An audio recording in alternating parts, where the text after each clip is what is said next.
hearts, be acceptable unto you, God, our rock and our Redeemer. So, I don't think that it is any great exaggeration to say that, on the whole, this has kind of been a terrible, horrible, no good, very bad week. Especially if you happen to live in the Chicago area. The week began on Monday with hearing about the Boston Marathon bombing.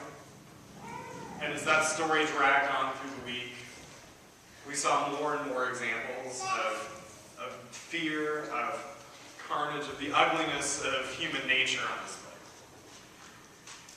There was the explosion of the fertilizer plant just outside of Waco in the town of West, Texas.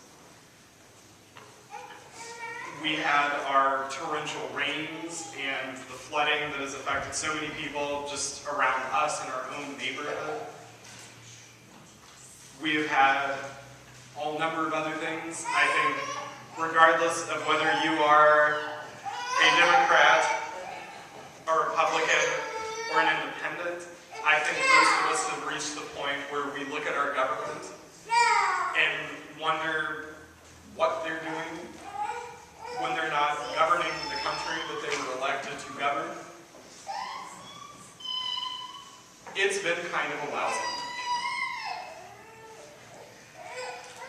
The reality is that those are all of the big things that we all knew about that anybody could see just from watching the news or looking out their front door. The reality is that for plenty of people, it's been a tough week personally too. Those who have lost loved ones. Whether it be in the sort of tragic things that have captured our national attention, or whether it's more day-to-day things.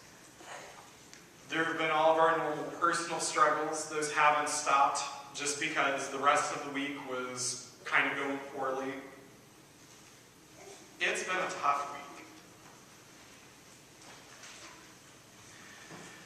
And when the going gets tough, there are all kinds of distractions that come along. Those things that grab our attention. Those things that pull us in. Rightly so, and importantly so. Those things that we can't help tuning into sometimes.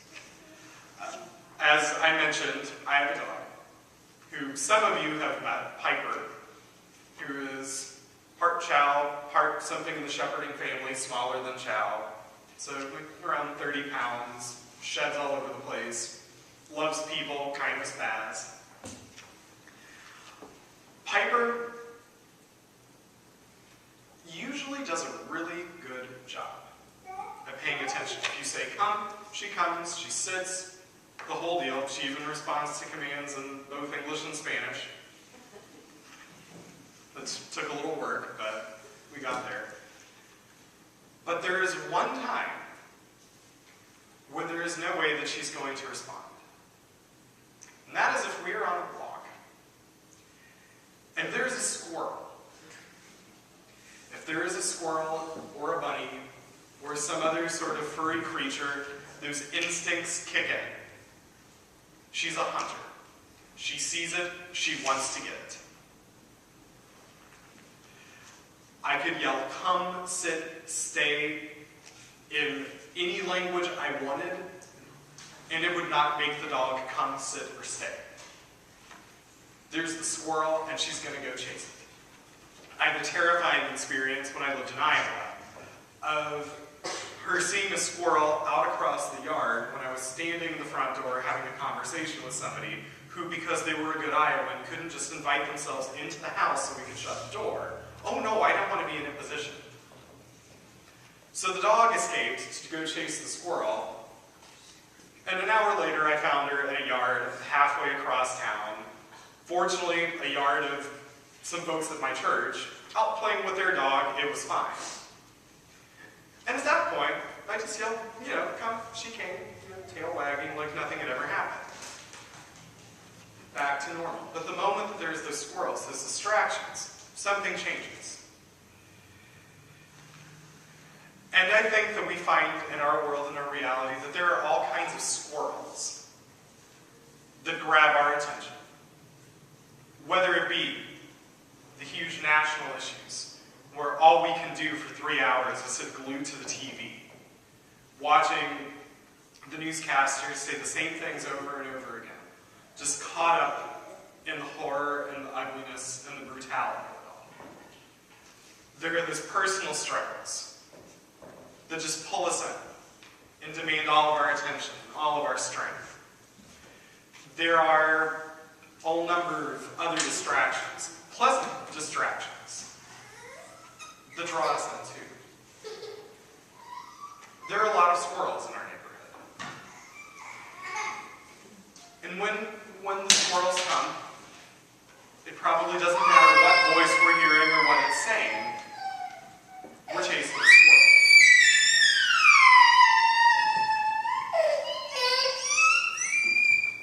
But we know Jesus' voice. We know that Jesus calls us out by name. Just as we see in John's account of the resurrection, where Mary Magdalene knows that it's Jesus when he just says to her, Mary. Just before what we read today, Jesus talks about how he's the good shepherd. And he's our shepherd. And a good shepherd knows the sheep. Jesus knows us. Jesus speaks to us. Jesus calls us. And yes, Jesus knows that we are distracted.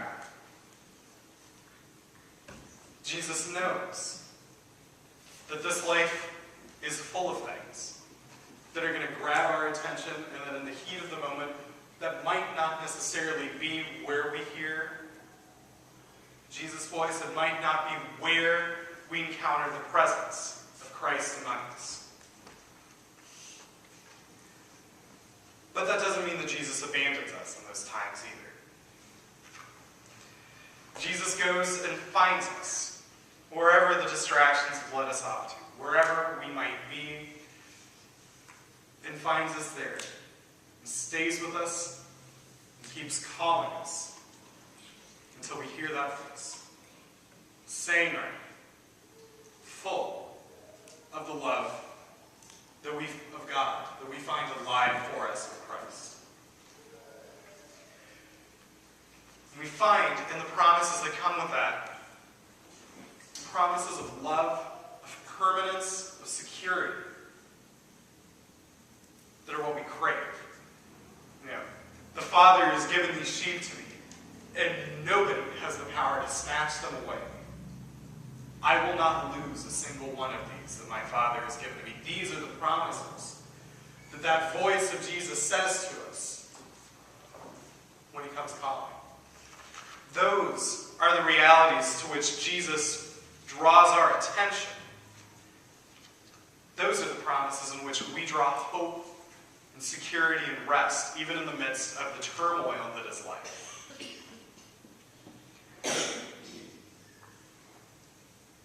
So really, all we just have to do is listen. Which is more challenging at some times than it is at others.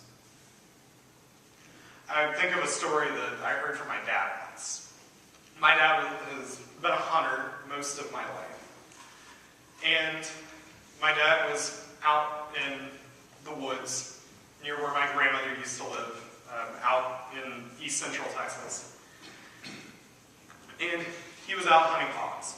There are lots of wild hogs in Texas. So they're all over the place. There is no regulation on the hunting of them. The state has so many of them, and they're so destructive. They also taste really good. So, hence their popularity as an object to hunt. So my dad had a feeder out in the clearing in the woods. So he went after dark, through the woods out to the clearing. Sure enough, there was a nice big boar hog eating the corn that was there on the ground. So Dad lined up for a shot, but it only grazed the shoulder of the hog. If you have never been hog hunting, this is bad. Because now all you have done is make the 300-pound pig with really big teeth very angry. And they're not stupid, and they've got really good vision, especially at night. It knew who had just shot at it, and it wasn't happy. So my dad takes off running through the woods with an extremely angry, wounded 300-pound animal out to get him. He manages to tree himself, somewhat out of sight from the hog. After about an hour or so of listening to it just thrashing around in the underbrush, finally it gives up the hunt and just leaves.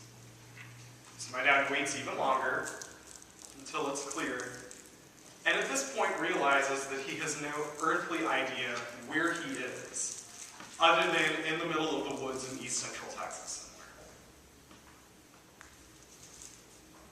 So he just starts to listen. And slowly, over time, he notices that really faint noise in the background that he can hear is the sound of cars going by on the only road that is anywhere near where he's at, which he knows is to the east. So he's able to figure out which direction it's coming from. Go out through the woods and eventually ends up in a cow pasture by the road, and is able to walk back to where he had parked his truck at the beginning of this whole adventure. When we listen, we hear things. And what we hear when we listen for it is Jesus' voice. In all kinds of different ways, be it through Scripture, through prayer, through the conversations that we have together, through the things that we see in the world around us that we notice, and we just bother to pay attention. And those are the places where we're reminded that we are safe, that we are loved, that we are a part of this flock of sheep cared for by this great shepherd whose love we proclaim today. So today, as we wrap this up, I'm going to invite all of us, as we turn the page on the week that was and look toward the week that's coming, I invite all of you to join me in just sitting quietly and just taking 5 deep breaths together and just listening.